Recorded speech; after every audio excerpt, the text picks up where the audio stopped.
नमस्कार। कार्यक्रम लकडाउन प्रभावमा यहाँहरूलाई स्वागत छ। म पुष्पा पोखरेल। कोभिड-19 कोरोना भाइरसबाट बच्नको लागि मुलुक लकडाउनमा छ। लकडाउनको आज हामी 45औं दिनमा छौँ।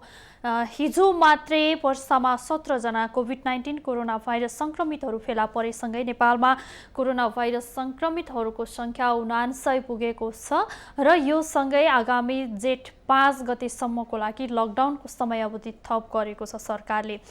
विशेष गरी लकडाउनको समयमा अन्य समयमा भन्दा लैङ्गिक हिंसा, घरेलु हिंसाका घटनाहरू बढ्दै गएका छन्, सामाजिक अपराधहरू बढ्दै गएका छन्। यद्यपि प्रहरीमा उजुरी नभए पनि यसको घटनाको दर बढिरहेको अवस्था देखिन्छ। यसको स्वरूप मात्रै परिवर्तन हो, स्वरूप मात्रै फरक भएको हो। विश्वका सबै मुलुकहरूमा यसले प्रभाव पारेको छ र नेपाल पनि योबाट अछुतो रहन सकेको छैन। त्यस्तै पछिल्लो समय निकै विकृतिको रूपमा फैलिएको छ साइबर क्राइम। सामाजिक अपराधहरू बढिरहेका छन्। सामाजिक सञ्जालको दुरुपयोग गर्दै विभिन्न घटनाहरू घटिरहेका छन् र त्यस्तालाई कारबाही गर्न, नियन्त्रण गर्न प्रहरीले आफ्नो कदम अगाडि बढाएको छ।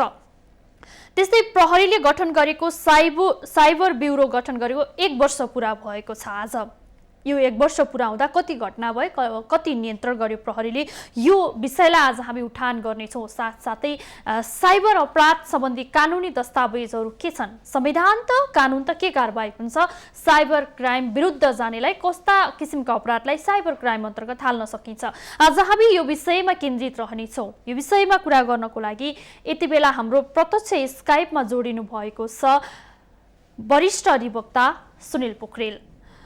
अधिवक्ताजी हो, स्वागत छ यहाँलाई लकडाउन प्रभावमा। धन्यवाद। हजुर, आज साइबर ब्युरो गठन भएको 1 वर्ष पुरा भएको छ। कानुन त, संविधान त, कानुनका हरेक कुरालाई यहाँले नजिकबाट निहालेको हिसाबले आज बताइदिनु, साइबर क्राइम भनेको के हो, साइबर अपराधभित्र कस्ता कस्ता किसिमका अपराधहरू पर्छन्? हामीसँग विद्युतीय कारोबार ऐन छ।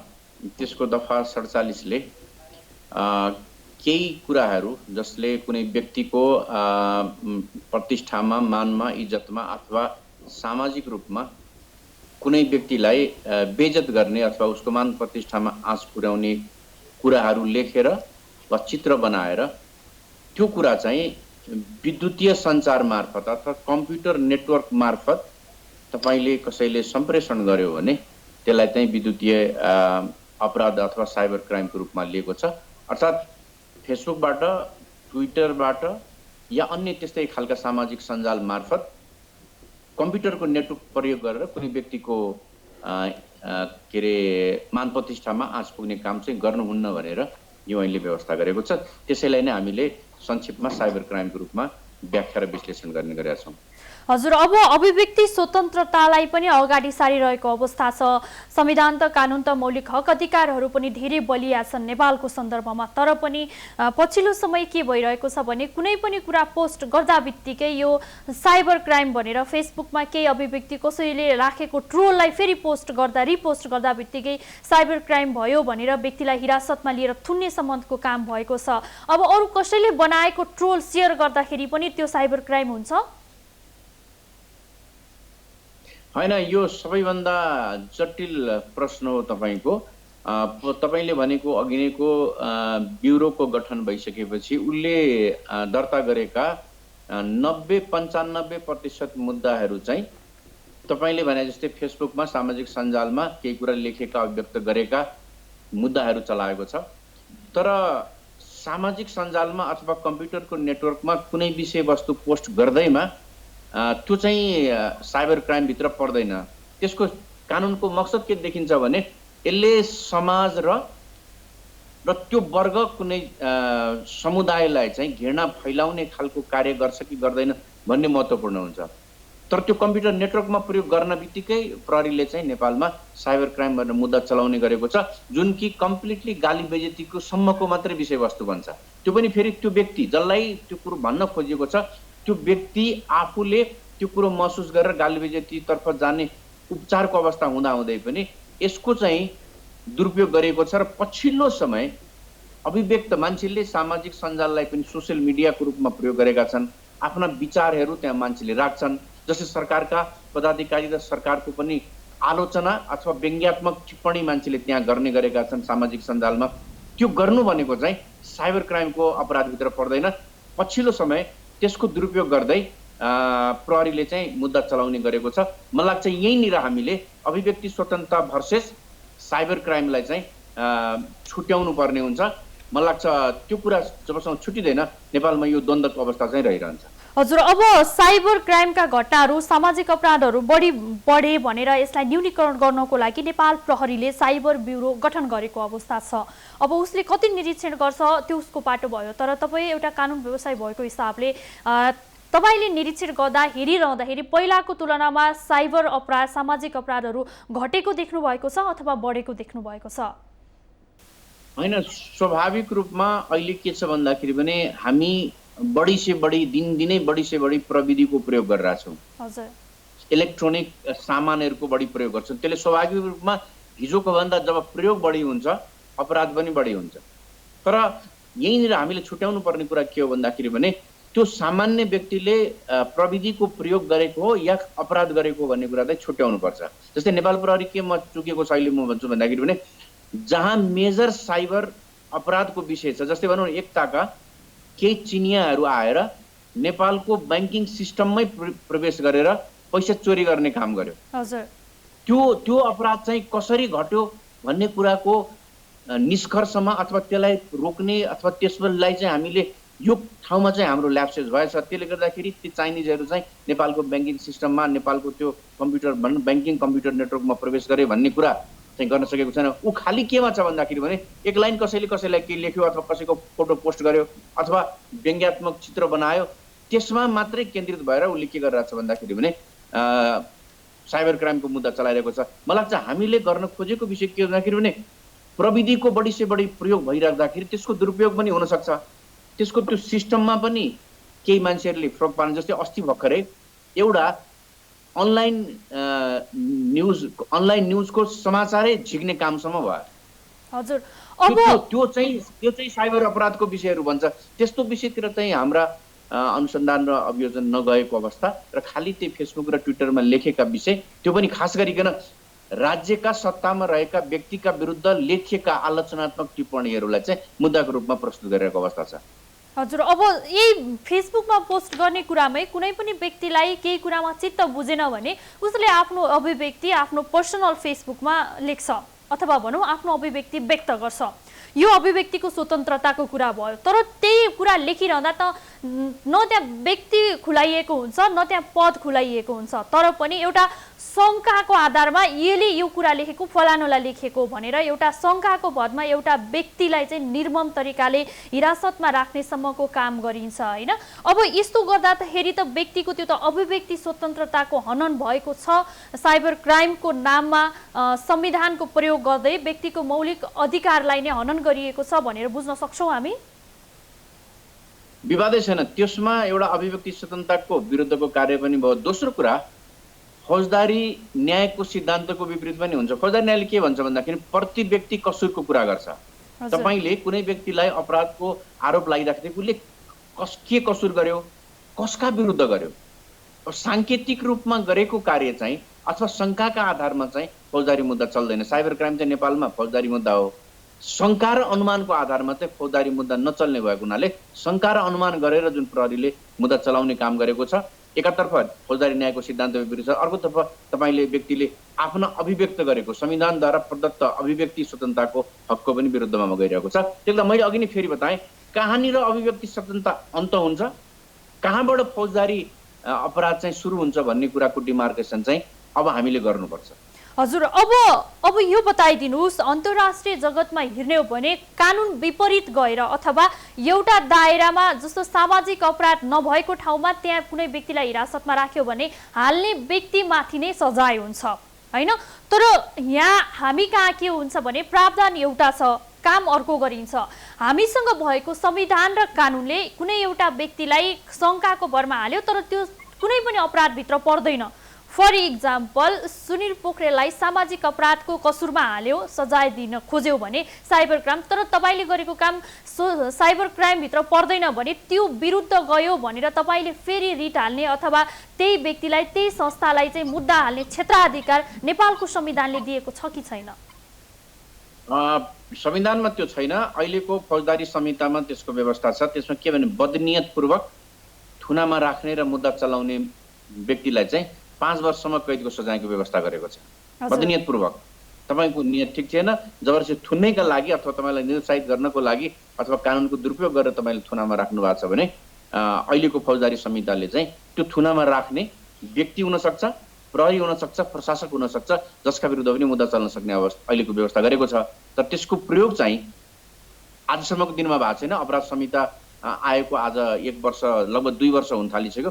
2 वर्षको बिचमा जबरजस्ती मुद्दा चलाएका कारणले अथवा गैर कानुनी तरिकाले अथवा बदनियतपूर्वक मुद्दा चलाएका कारणले त्यो थुनामा राख्ने अधिकारीलाई जवाबदेही बनाएर मुद्दा चलाएको चाहिँ मैले देखेको छैन।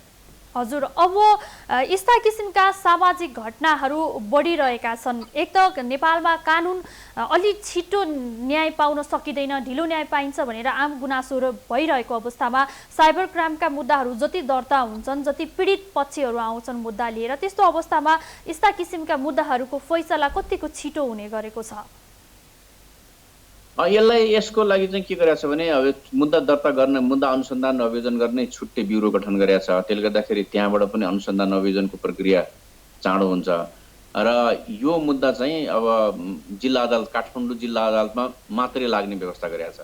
देशैभरिको साइबर क्राइम मुद्दा चाहिँ काठमाडौँ जिल्ला अदालतलाई विशेष अदालतको रूपमा कानुनले तोकेको छ। त्यसले गर्दाखेरि धेरै समय लाग्दैन। यो मुद्दामा चाहिँ धेरै समय लागेको देखाएको छैन। एउटा नियमित प्रक्रियामा केही प्रमाणहरू बुझ्नुपर्ने अथवा केही डिभाइसहरूको वैज्ञानिक परीक्षण गर्नुपर्ने अवस्था बाहेक चाहिँ यो मुद्दा धेरै लामो समय गएको छैन। मलाई लाग्छ 6-8 महिना हो यसको म्याक्सिमम आयु भनेको जिल्ला अदालतको तहमा। त्यसले गर्दाखेरि यो मुद्दामा चाहिँ ढिला भएको अवस्था देखिदिनु मैले। विशेष त कानुन त संविधान त साइबर क्राइम गर्नेहरूलाई, सामाजिक सञ्जालको दुरुपयोग गर्नेहरूलाई अथवा भनौँ सामाजिक अपराध गर्नेहरूलाई सामान्य गर्नेलाई कस्तो किसिमको कारबाही र अलि जटिल किसिमको गर्नेलाई कस्तो किसिमको कारबाहीको व्यवस्था गरेको छ हाम्रो संविधानले? यो विद्युतीय कारोबार ऐनमा चाहिँ 5 वर्षसम्म कैद वा 50,000 रुपियाँसम्म जरिमानाको व्यवस्था गरेको छ र पीडितलाई क्षतिपूर्ति पनि भराउने व्यवस्था गरेको छ। सामान्यतः अहिलेको आजसम्मको अनुभव हेर्दाखेरि चाहिँ जरिमाना र क्षतिपूर्तिको व्यवस्था चाहिँ प्राय जस्तो मुद्दामा हुन्छ।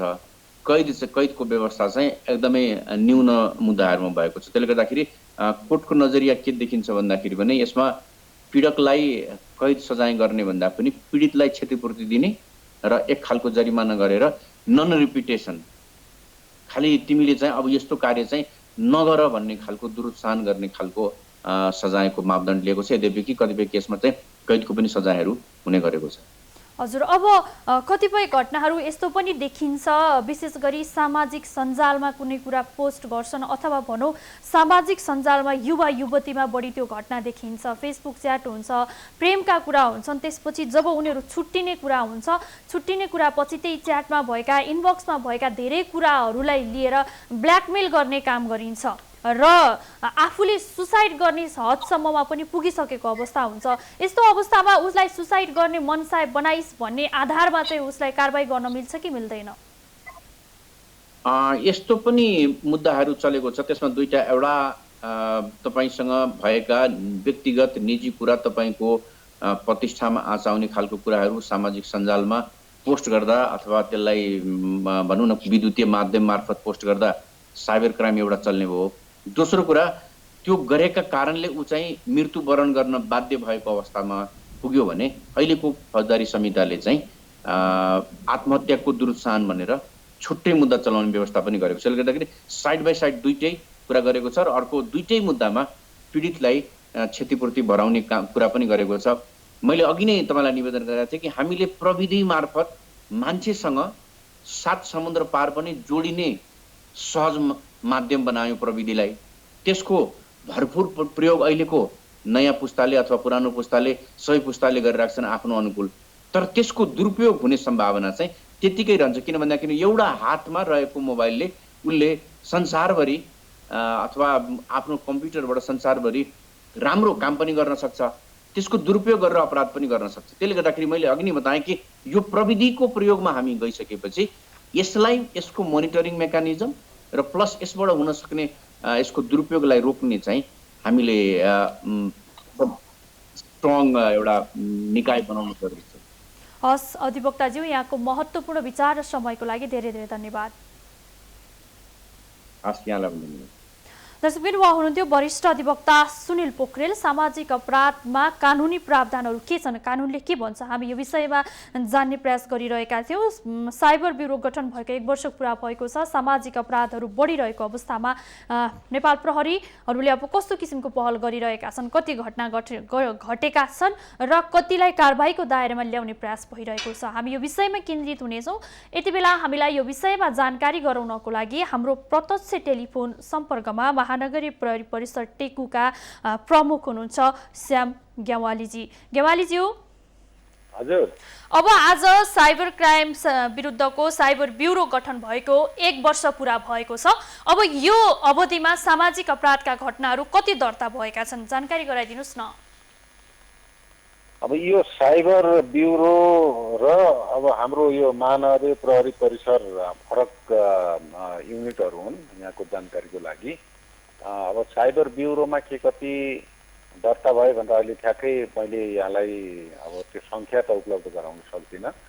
तर पनि पछिल्लो चरणमा सामाजिक सञ्जालको दुरुपयोग गरेर अनर्गल खालका प्रचार प्रसार, अरूको इज्जत आमोदमा प्रतिष्ठामा आघात पुग्ने खालका लगायतका विविध क्रियाकलापहरूमा वृद्धि भएको छ।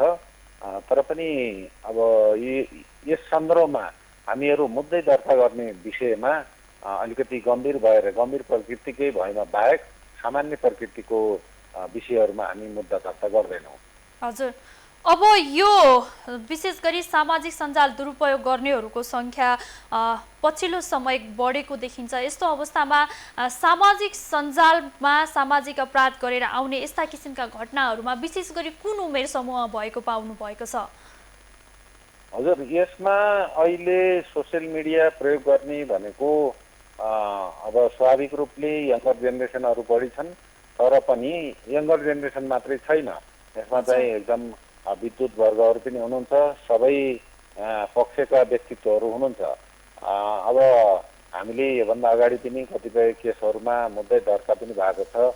माथिल्लो क्लासका अधिकारीहरूले पनि व्यक्तिगत किसिमले आक्षेप लाग्ने गरी संस्थाका कमी कमजोरीहरू, इन्स्टिट्युसनका कमी कमजोरीहरू इन जनरलमा भन्ने त ठिकै छ, त्यो राम्रो हो सुधारको लागि, तर व्यक्तिगत रूपले नै एकदम अलि भनौँ न अलि तुच्छ खालका प्रतिक्रियाहरू दिने आदि इत्यादि गर्ने एक खालको चलन बढेको अवस्था छ अहिले। तर पनि अब धेरै त्यस्ता चाहिँ केसहरूबाट अपराधै सिर्जना भयो भन्ने अवस्था चाहिँ होइन।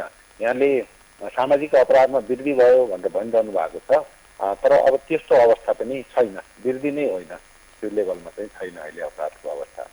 हजुर, अब यसरी उजुरीहरू दर्ता भइरहँदाखेरि तपाईहरूको डाटामा चाहिँ सामाजिक सञ्जाल दुरुपयोग गर्ने अथवा सामाजिक अपराध बढेको छैन भनिरहँदा तथ्याङ्कले चाहिँ बढेको देखाउँछ। तर पनि अब जसरी उजुरी आउँछन्, उजुरी लिएर आउँछन् त्यस्तो व्यक्तिहरू जसले दुरुपयोग गरेको छ, त्यो दुरुपयोग गर्ने व्यक्तिहरूलाई चाहिँ तपाईँहरूले कसरी नियन्त्रणमा लिइरहनु भएको छ र कस्तो किसिमको कारबाही अगाडि बढाइरहनु भएको छ? अब हाम्रो त कुनै अब इस्युमा मुद्दा दर्ता भइसके पछाडि कानुनले तोकेको प्रक्रिया छ। अब त्यो मुद्दाको बारेमा पहिले चाहिँ त त्यसका सम्बद्ध पक्षहरू सबै बुझ्ने र अनि चाहिँ त्यो स्थितिमा अभियुक्त पक्षको चाहिँ ट्रेसिङ गर्ने र चाहिँ पक्राउ गर्नुपर्ने अथवा सामान्य प्रकृति र चाहिँ बोलाउँदाखेरि पनि आउने खालको पनि हुन्छ। त्यसो भने उहाँहरूको बयान समेत गरेर हामीले त्यो मुद्दाको ग्रेभिटी हेरेर सोही अनुसारको हामीले प्रस्तावित राय पठाउँछौँ। यो त हाम्रो प्रक्रिया कानुनले तोकेको प्रक्रिया छ, त्यो कसैको व्यक्तिगत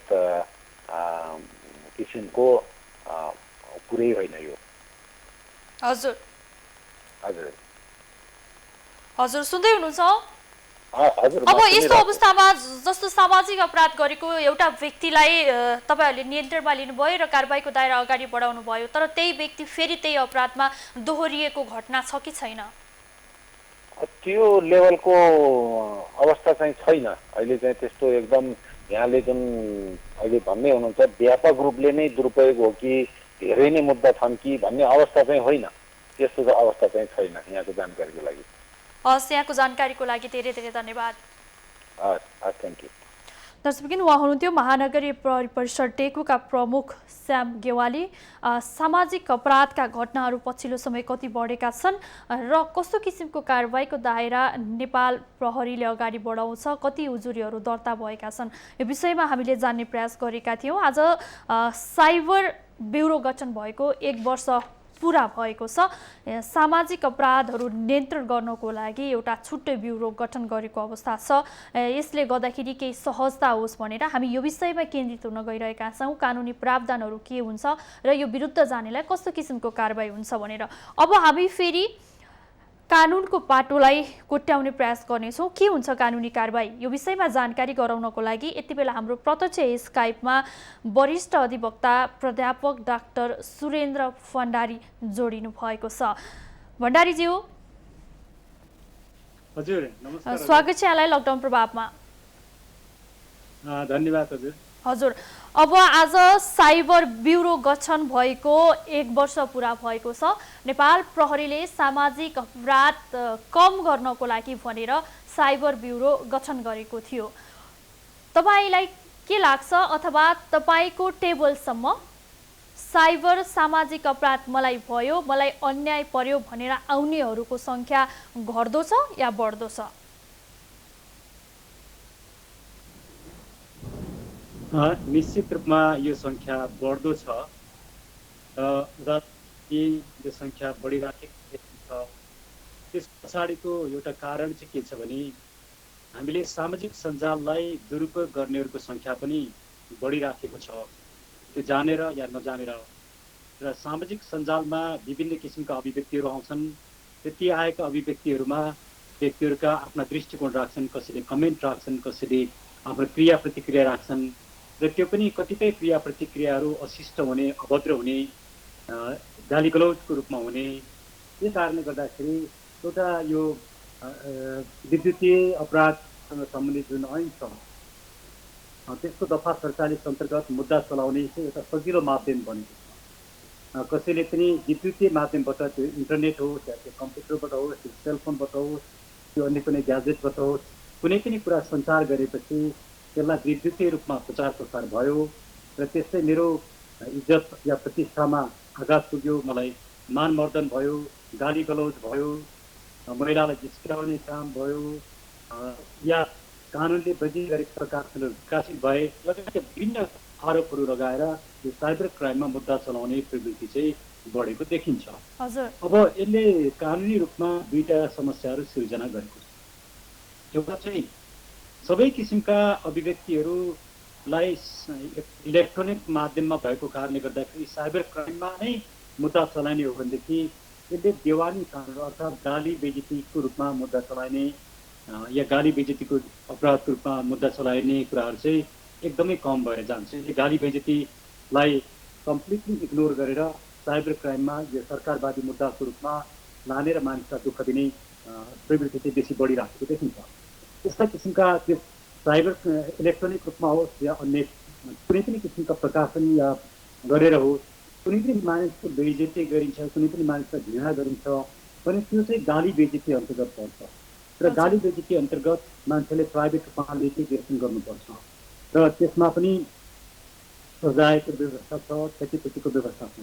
त्यसरी जाँदाखेरि चाहिँ यसले समाजमा अलिक बेसी सहजता उत्पन्न गर्छ। दुःखै दिनेले साइबर क्राइम गर्यो भनेर उजुरी दिँदैन, प्रहरीले पनि गिरफ्तार गर्ने, छानबिन गर्ने, 25 दिनसम्म थुनामा राख्ने, अनि त्यस पछाडि धरोटी या थुनामा राखेर कारवाही गर्ने, यसले अलिकति बेसी सन्तास पनि सृजना गरेको छ। हुन चाहिँ यो एकदमै डेलिकेट विषय छ। हामीले स्वतन्त्रतालाई कुन हदसम्म प्रयोग गर्ने र स्वतन्त्रताको दुरुपयोग कुन हदसम्म हुने भन्ने कुरा के हो, त्यसको एउटा बोर्डर लाइन भन्ने कुरा एकदमै अस्पष्ट रहेको छ। हाम्रो प्र्याक्टिसमा पनि त्यो इस्टाब्लिस हुन सकिरहेको छैन। त्यसैले सजिलैसँग साइबर क्राइममा उजुरी दिने र मुद्दा चलाउने एउटा फेसन जस्तो भएको छ भने अर्कोतिर यसले गाली बेइज्जतीमा जानुपर्ने र त्यो रेमेडी खोजिनुपर्ने कुरा कमजोर भएको छ। त्यसैले यो कानुनी रूपमा पनि एउटा चाहिँ एउटा अस्पष्टता यसले सृजना गरिराखेको अवस्था छ। हजुर, भनेपछि सामाजिक अपराध साइबर क्राइमको नाममा जे पनि बोल्ने आफ्नो अभिव्यक्ति राख्ने व्यक्तिलाई पनि हुँदै नभएको उसले घटना गर्दै नगरेको व्यक्तिलाई पनि कारबाहीको दायरामा ल्याउने गरिएको छ।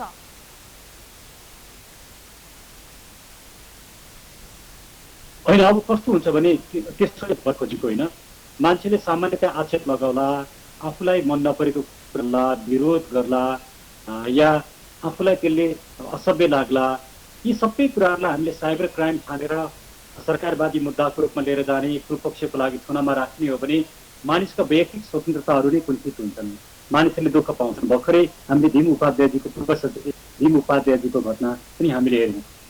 भीम उपाध्यायजीले अहिलेको यो कोरोनाको अवस्थामा भएका भ्रष्टाचार लगायतका विभिन्न ठाउँहरूमा सामाजिक एउटा अभियन्ताको रूपमा एउटा सचेत नागरिकको रूपमा लेख्नुभएका अभिव्यक्तिहरूलाई पनि साइबर क्राइममा मुद्दा चलाउने। त्यसले के देखाउँछ भने जस्तोसुकै विषयलाई पनि साइबर क्राइम बनाएपछि नागरिकहरूले दुःख पाउँछन्, नागरिकहरू तनावमा बस्नुपर्ने हुन्छ। तर जबकि यो कानुनको उद्देश्य चाहिँ होइन। यो कानुनको उद्देश्य चाहिँ यदि महिलाहरूलाई खास गरी पोर्नोग्राफीलाई रोक्नको लागि पोर्नोग्राफिक रूपमा कसैले महिलाहरूलाई हैरान गर्दै काम गर्छ र पोर्नोग्राफीको युज गर्छ भने त्यस्तो अवस्थामा चाहिँ यसलाई साइबर क्राइममा लिएर जाने भन्ने त्यसको मुख्य उद्देश्य हो। तर त्योभन्दा पनि यहाँ चाहिँ जस्तोसुकै कुरालाई पनि साइबर क्राइममा मुद्दा चलाइदिने जुन अवस्था देखियो त्यो चाहिँ मलाई लाग्छ हामीले ठिकसँग कानुनको प्रयोग गरिराखेका छैनौँ भन्ने मलाई लाग्छ।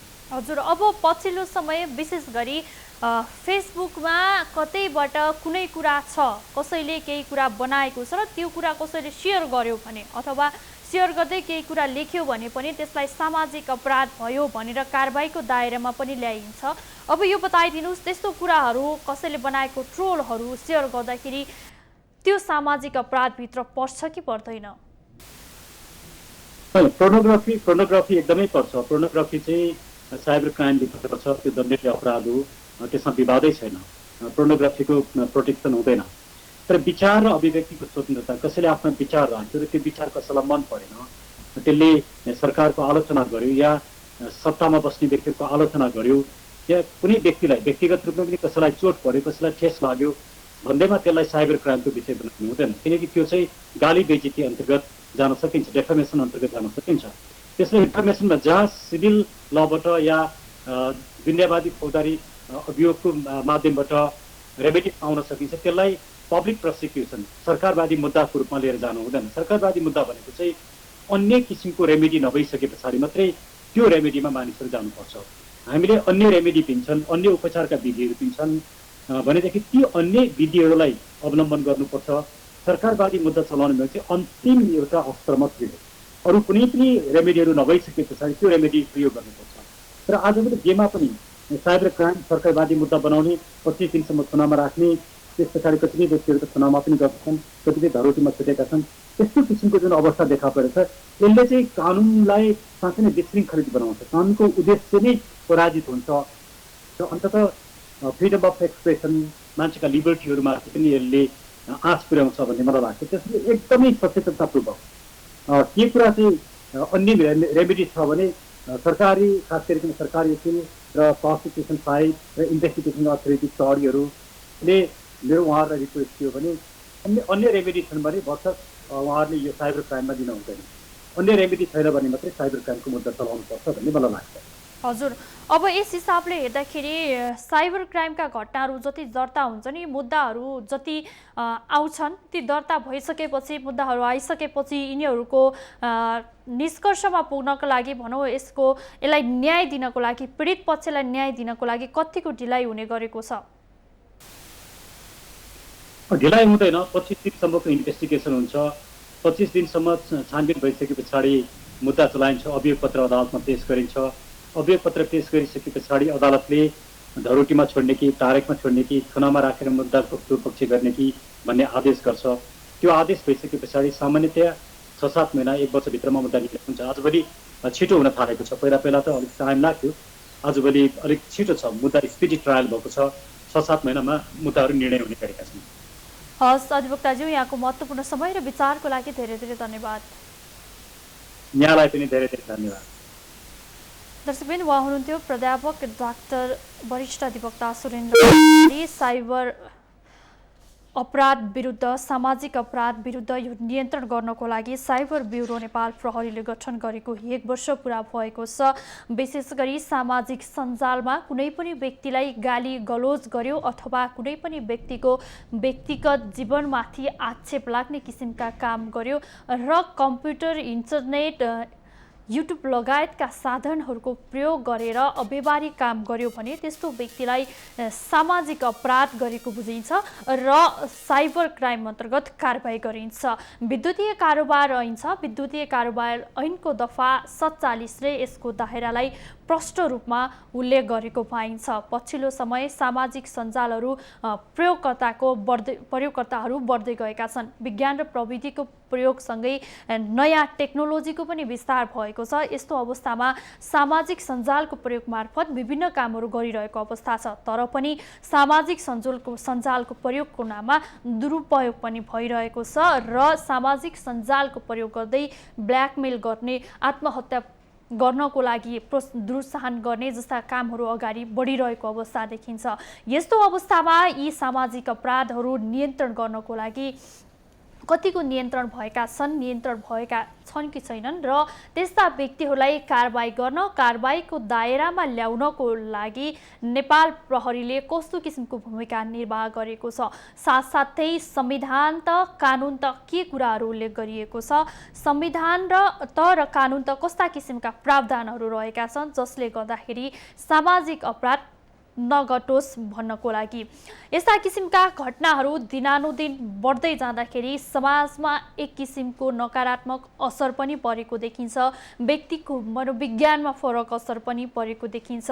विधिको शासन पालना हुन नसक्दा राज्य संयन्त्रमा रहेका व्यक्तिहरूले कानुनलाई आफ्नो हातमा लिँदा, कानुनलाई आफ्नो मातहतमा लिँदाखेरि सामाजिक अपराधका घटनाहरू दिनानुदिन बढ्दै गइरहेका छन् र एक किसिमको मनोविज्ञानमा असर परिरहेको अवस्था छ। नेपालमा विशेष गरी प्रमुख 3 अङ्गहरू छन्: कार्यपालिका, व्यवस्थापिका र न्यायपालिका। न्यायपालिका न्यायालयको सबैभन्दा माथिल्लो तह मानिन्छ, तर कार्यपालिकाले नै न्यायपालिकालाई आफ्नो हातभित्र लिँदा आफ्नो व्यक्तिले कानुनलाई आफू मार्फत चलाउने प्रयास गर्दाखेरि विभिन्न किसिमका घटनाहरू घट्दै गइरहेका छन् र घटना घटाउने व्यक्तिलाई भने एक किसिमको प्रोत्साहन भइरहेको अवस्था छ। आज हामी यो सामाजिक अपराध, कानुनी प्रावधान र यसको समाधान साथसाथै के कारबाही हुन्छ यो विषयलाई उठान गरिरहेका छौँ। यो विषयमा फेरि जानकारी गराउनको लागि यति बेला हाम्रो प्रत्यक्ष स्काइपमा जोडिनु भएको छ अधिवक्ता रामचन्द्र गौतम।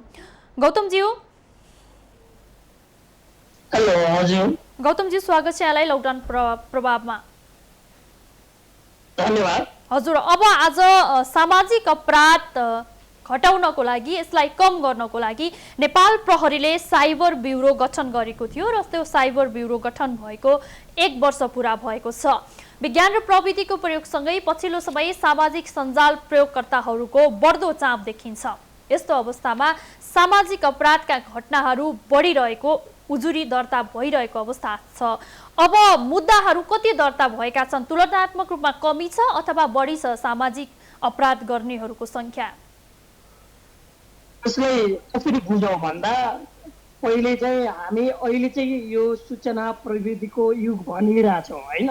यसै क्रममा चाहिँ यो तपाईँले यो इन्टरनेट अथवा यो कम्प्युटर अथवा कम्प्युटरको डिभाइस युज गर्नेहरूको नम्बर हेर्नुहुन्छ भने डे टु डे बढिरहेको छ। यही क्रममा सामाजिक सञ्जाल प्रयोग गर्ने अथवा मोबाइलको डिभाइस अथवा कम्प्युटर चलाउने पनि दिन प्रतिदिन बढिरहेछ। र जब यो टेक्नोलोजीको प्रविधिको प्रयोग बढी हुन्छ नि, त्यही अनुसार अहिलेको अपराधहरू पनि बढिरहेको छ। हामीसँग कानुन छ छुट्टै कुरा, तर यो अपराधको हामी तुलनात्मक रूपमा हेर्ने हो भने बढिरहेको नै देखिन्छ। हजुर, भनेपछि हामीसँग कानुन छ, कार्यान्वयनको पाटो फितलो छ, जसले गर्दा सामाजिक अपराधका घटनाहरू बढ्दै गइरहेका छन्। यसलाई यसरी बुझौँ, हामीसँग कानुन चाहिँ छ, होइन। जस्तो यो कानुन पनि ठ्याक्कै हामी जसरी बुझ्दाखेरि साइबर क्राइम भन्छौँ, तर साइबर क्राइम भन्दा पनि यो विद्युतीय कारोबार इलेक्ट्रोनिक ट्रान्जेक्सनको कुरालाई कभर गर्नको लागि मात्रै हामीसँग ऐन छ होइन। यो पनि ऐन 2063 सालको हो। यसले मात्रै पर्याप्त नभएर हामीसँग फेरि अहिले हामीले फौजदारी संहिता ल्यायौँ। यसको मतलब पहिलेभन्दा हामी प्रोग्रेसिभ छौँ, कानुन हामीले ल्याइरहेको छौँ, बनाइरहेको छौँ अपराधलाई कन्ट्रोल गर्नको लागि। तर कानुन मात्रै भएर पनि पर्याप्त हुँदो रहेछ कि एउटा चाहिँ कस्तो भन्दा नागरिक अथवा जनतालाई अलिकति लको बारे पनि थाहा हुनु पर्यो नि त। यो अपराध हो, यो क्राइम हो, पनिसमेन्ट हुन्छ भन्ने थाहा छैन। कानुन मात्र भएर यो अपराध आफै कन्ट्रोल हुने होइन। त्यसैले हामी कसरी बुझ्यौँ भन्दाखेरि कानुन चाहिँ छ होइन, पहिलेको भन्दा प्रोग्रेसिभ छ, तर अपराधहरू पनि बढिरहेछ। कानुनकै कारण अपराध बढ्यो भन्ने चाहिँ होइन। हजुर, अब विद्युतीय कारोबार ऐनले यसको कारबाहीको दायरालाई पनि अगाडि बढाएको अवस्था देखिन्छ। त्यसो त अब प्रश्न पारिदिनुहोस्, सामाजिक अपराधभित्र कस्ता कस्ता किसिमका अपराध पर्छन्? यो जुन तपाईँले सोधिरहेको विद्युतीय यो कारोबार सम्बन्धी ऐनको कुरा गर्नुभयो, हामीले बुझ्दाखेरि सामान्य रूपमा अहिले हामीले के लेखिरहेछौँ, के बुझिरहेछौँ, के पढिरहेछौँ भन्दाखेरि चाहिँ फेसबुकमा लेख्यो यो चाहिँ साइबर क्राइम, फेसबुकमा मेसेज गर्यो साइबर क्राइम, फोटो राख्यो साइबर क्राइम। तर त्यो होइन। हामीले विस्तृत रूपमा बुझ्ने हो भने यो विद्युतीय माध्यम जस्तो तपाईँ एटिएमको कुरा गर्नुहोस्, सिग्नेचरको कुरा गर्नुहोस्, इलेक्ट्रोनिक सिग्नेचरको कुरा गर्नुहोस्, अभिलेखको कुरा गर्नुहोस्, तिनलाई मिसयुज गरेमा होइन, त्यसमा अनधिकृत एक्सेस भएमा त्यो पनि साइबर क्राइम हो। तर हामीले एकदमै लिमिटेड रूपमा कसरी बुझ्यौँ भन्दा फेसबुकको कुरालाई मात्रै जोड्यो। तर फेसबुक मात्रै नभएर एटिएम, ब्याङ्कको कुरा अथवा सिग्नेचरको कुरा अथवा विद्युतीय यो जुन अभिलेखको कुराहरू पनि सामाजिक अपराधभित्र आउँछ।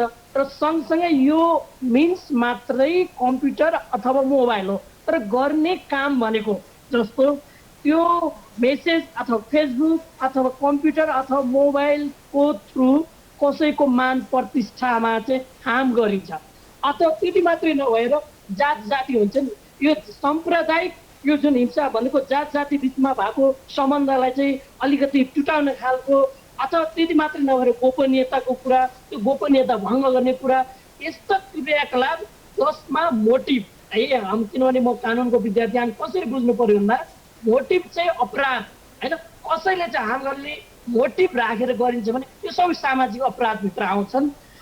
त्यसैले यो सबै कुरा सामाजिक अपराधभित्रको एरिया। हजुर, अब तपाईले फेसबुकमा लेखेका सबै कुराहरूलाई हामीले साइबर क्राइमको रूपमा लिन्छौँ, त्यो एक किसिमको भ्रम छ भन्नुभयो होइन।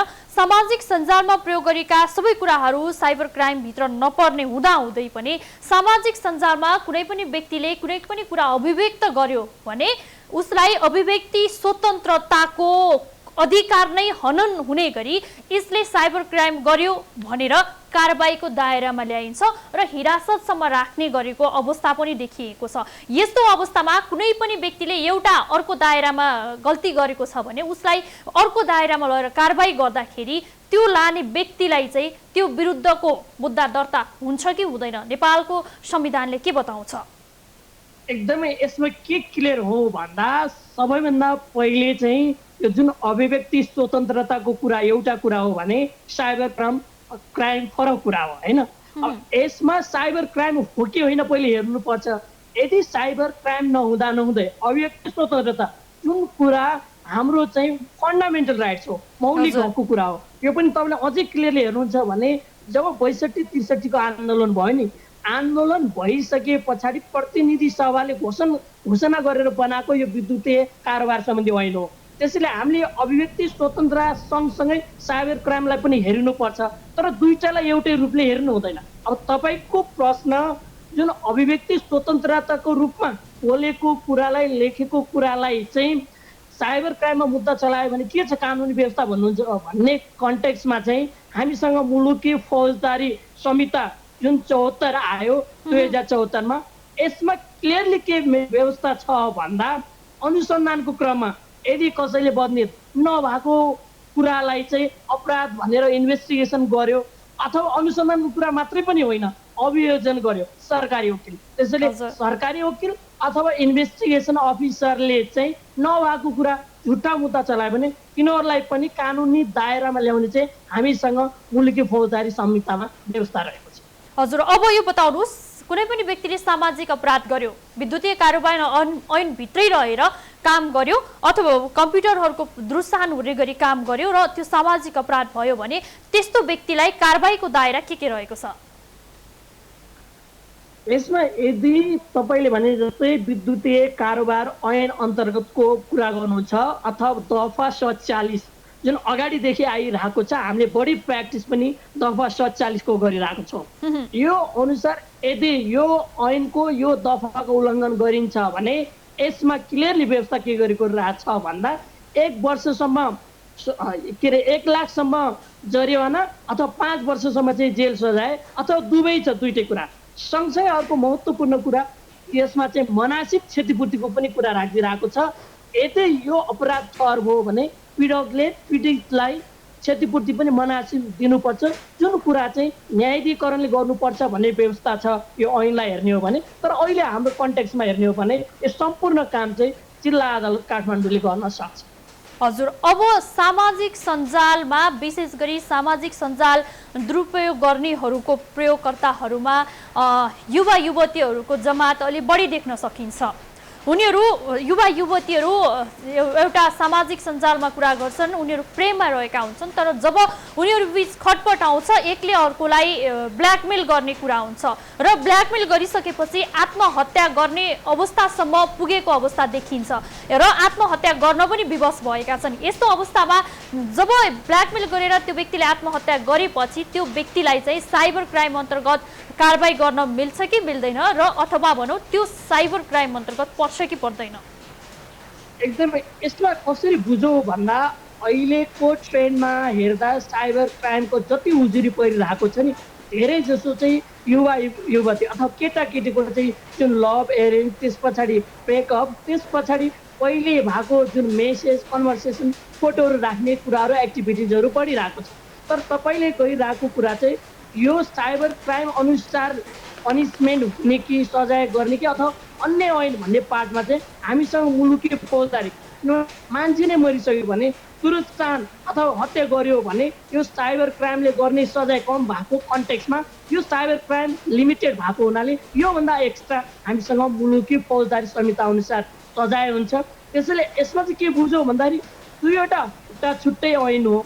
छुट्टा छुट्टै ऐन भए तापनि यो मान्छे मर्नु अथवा मर्डर अथवा कसैको चाहिँ हत्या अथवा मर्न बाध्य हुन्छ भने यो चाहिँ साइबर क्राइमले मात्रै आकर्षण नभएर, साइबर क्राइम सम्बन्धी यो विद्युतीय कारोबार ऐन मात्रै आकर्षित नभएर मुलुकी फौजदारी संहिता पनि आकर्षित हुन्छ।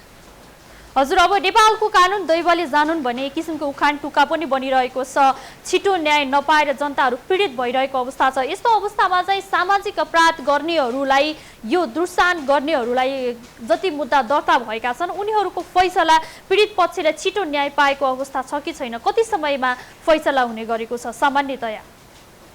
यसमा कसरी बुझौँ भन्दा हाम्रो ऐनले परिकल्पना गरेको सूचना प्रविधि न्यायाधिकरण हो यस्ता अपराधहरूलाई हेर्नको लागि।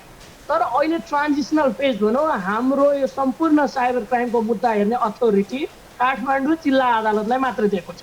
त्यसैले 77वटा जिल्लामा जे जति ठाउँ अपराध भएको छ सबै मुद्दाको प्रपक्षी सुनाइ हुने भनेको काठमाडौँ जिल्ला अदालतमा हो। यो हिसाबले हेर्दाखेरि केही पार्टमा चाहिँ यो मुद्दाको वर्णन देखियो, तर काठमाडौँ जिल्ला अदालतले मात्र हेर्ने क्रममा चाहिँ फेरि फर्दर एभरेज 6 महिनामा सकिने भएको हुनाले 6 महिनामा करिब यो मुद्दाको टिमोची लाग्छ।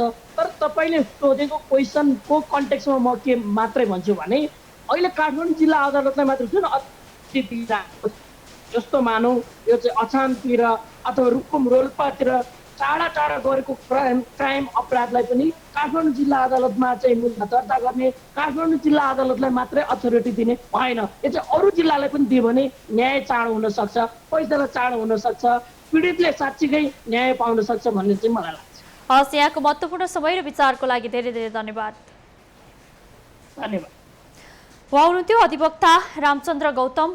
कस्तो किसिमको अपराधलाई सामाजिक अपराध भनिन्छ र कस्तो किसिमको कारबाहीको दायरा अगाडि ल्याइन्छ र गल्ती नै नगरेको व्यक्तिलाई यो अपराधमा गल्ती गरिस् भनेर कारबाही गर्न पाउनु अदालतले पाउँछ कि पाउँदैन, न्यायले त्यो अधिकार दिन्छ कि दिँदैन, संविधान त कानुन त त्यो कुरा उल्लेख गरिएको छ कि छैन। त्यस्तै सामाजिक अपराधका घटना बढे भनेर नेपाल प्रहरीले साइबर ब्युरो गठन गरेको 1 वर्ष आज पुरा भएको छ। कति घटना भए, कस्ता किसिमका उजुरीहरू दर्ता भएका छन्, यो विषयमा हामी केन्द्रित रह्यौँ। लकडाउन प्रभावमा हामीले निरन्तर रूपमा उपत्यकासहित मुलुकभरको अवस्था कस्तो छ जानकारी गराउने प्रयास गरिरहेका छौँ। तर अहिले भने पालो भएको छ विश्रामको।